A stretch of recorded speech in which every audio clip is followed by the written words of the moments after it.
ভাঙচুর অগ্নিসংযোগের 3 দিন পর ধানমন্ডি 32 নম্বর পরিদর্শনে গিয়েছেন। আসলে অবর্ণনীয় এবং এই ক্ষয়ক্ষতি পুষিয়ে নেওয়ার জন্য আর কতদিন লাগবে আমি জানি না। শেখ হাসিনার চাওয়া অনুযায়ী ঘটনা ঘটে। 32 নম্বর ধুলোয় মিশিয়ে দেওয়া হবে, ভেঙে গুড়িয়ে দেওয়া হবে, এটা শেখ হাসিনার হিসেবে ছিল।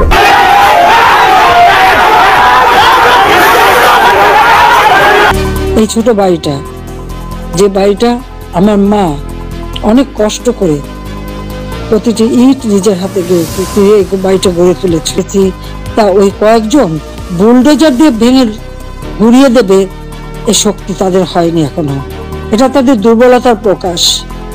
তারা একটা দালান ভাঙতে পারে, কিন্তু ইতিহাসকে তারা ধ্বংস করতে পারে না। ইতিহাস কিন্তু তার প্রতিশোধ নেয়, এটাও তাদের মনে রাখতে হবে। দর্শক, যারা 32 নম্বরের বাড়ি বুলডোজার দিয়ে ভেঙেছিল তাদেরকে চরম প্রতিশোধ দিতে হবে এবং তাদের প্রতি শেখ হাসিনা, সাবেক প্রধানমন্ত্রী শেখ হাসিনা ভারত থেকে যেই হুমকি দিলেন সেটি শুনলে রীতিমতো আপনি অবাক হবেন। এইদিকে 32 নম্বরে এসে সাবেক সেনাপ্রধান, বর্তমান সেনাপ্রধান ওয়াকারুজ্জামান তিনি কি বলছেন, বিস্তারিত দেখতে দেখুন আজকের এই ভিডিওতে। 10 জানুয়ারি 1972 সালে তিনি প্রত্যাবর্তন করেন। এই বাড়িতে বসেই তিনি কিন্তু বাংলাদেশের এই বিধ্বস্ত বাংলাদেশকে গড়ে তোলেন। রাষ্ট্রপতি হিসেবে তিনি কিন্তু রাষ্ট্রপতি ভবনে থাকেননি, বা প্রধানমন্ত্রী হিসেবে প্রধানমন্ত্রী ভবনে থাকেননি।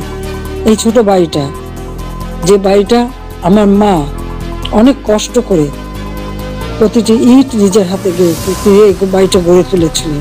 আমাদের মুক্তিযুদ্ধের ইতিহাস, আমাদের গৌরবের ইতিহাস, আমাদের বিজয়ের ইতিহাস, এই ইতিহাসকে মুছে ফেলতে পারবে না। আমি জানি এটা মুছে ফেলার চেষ্টা হচ্ছে, সংবিধানকে ধ্বংস করা, জাতীয় পতাকা ধ্বংস করা, অনেক চেষ্টাই করা হয়েছে।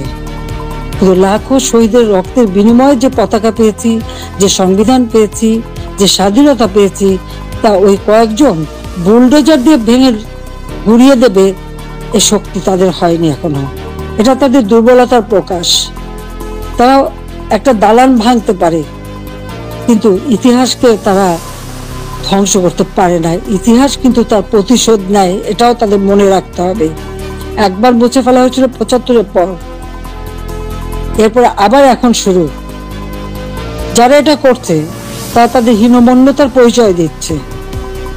তাদের কাছে বোধহয় বাংলাদেশের স্বাধীনতাটা পছন্দ হয় না, ওই পাকিস্তানিদের অধীনে থাকা আর তাদের পদলেহন করাটাই তাদের বোধহয় পছন্দ।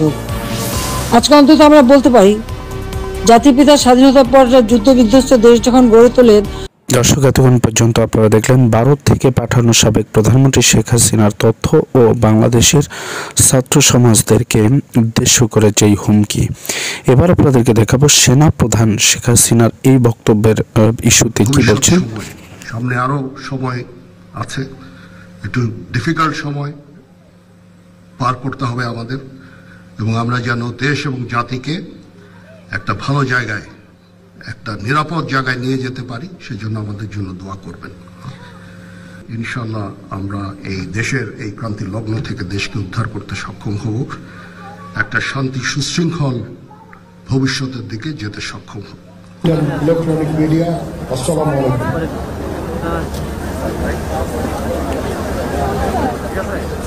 সর্বপ্রথম আমি সবাইকে অভিনন্দন জানাচ্ছি যে আমাদের এই ক্ষুদ্র প্রয়াসের আপনারা সাথী হয়েছেন। আমরা একটা সুন্দর ম্যারাথন করলাম, যেখানে 10,000-এর উপরে ম্যারাথনাররা ছিলেন, দেশি এবং বিদেশি।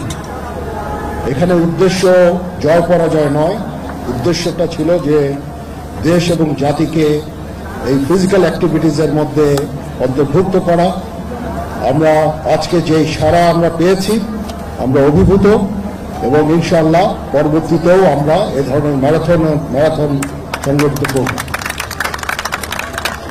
নেক্সট ইন্টারন্যাশনাল ম্যারাথন হবে 31শে জানুয়ারি 2026-এ ইনশাআল্লাহ। তাছাড়াও আমরা এ ধরনের ম্যারাথন বিভিন্ন বড় বড় শহর এবং জেলা শহরে আমরা করব, সেখানে আমরা লোকালদের সাথে নিয়ে আমরা এই ম্যারাথন করব। এবং আমি নিশ্চিত যে আমরা যদি একটা সুস্থ সবল জাতি পাই, এটা দেশ এবং জাতির জন্য একটা বড় কাজে দিবে এবং আমরা একটা সুস্থ একটা নেশন আমরা দেখতে চাই। আমরা যখন মিলিটারি একাডেমিতে ক্যাডেট নেই, আগে যেরকম তাদের সুস্থতা ছিল এখন সেরকম আমরা পাই না। এটা একটা বিরাট কারণ হচ্ছে যে আজকালকার ইয়াং জেনারেশন হয়তো ফিজিক্যাল অ্যাক্টিভিটিসে এত জড়িত না, কারণ আমাদের মাঠের সংখ্যাও কমে গেছে। খেলার যে সমস্ত সুযোগ সুবিধা খেলাধুলা করার, দৌড়ঝাঁপ করার, সেটাও কমে গেছে। এই জন্য আমরা উদ্যোগ নিয়েছি সারা বাংলাদেশে এই ম্যারাথনের মাধ্যমে এই ইয়াং জেনারেশনকে আমরা এটাতে সম্পৃক্ত করব। আজকে যখন আমি আসছিলাম আমি দেখে খুব আনন্দিত যে আমি অনেক পরিবারকে দেখেছি তাদের ছেলে মেয়ে সহ এই ম্যারাথনে অংশগ্রহণ করেছে। সুতরাং এখানে জয় পরাজয় বড় না, এখানে অংশগ্রহণটাই বড় ছিল এবং ইনশাল্লাহ এ ধরনের প্রয়াস আমরা সামনেও জারি রাখব। যারা আজকে পুরস্কার পেলেন তাদেরকে অভিনন্দন।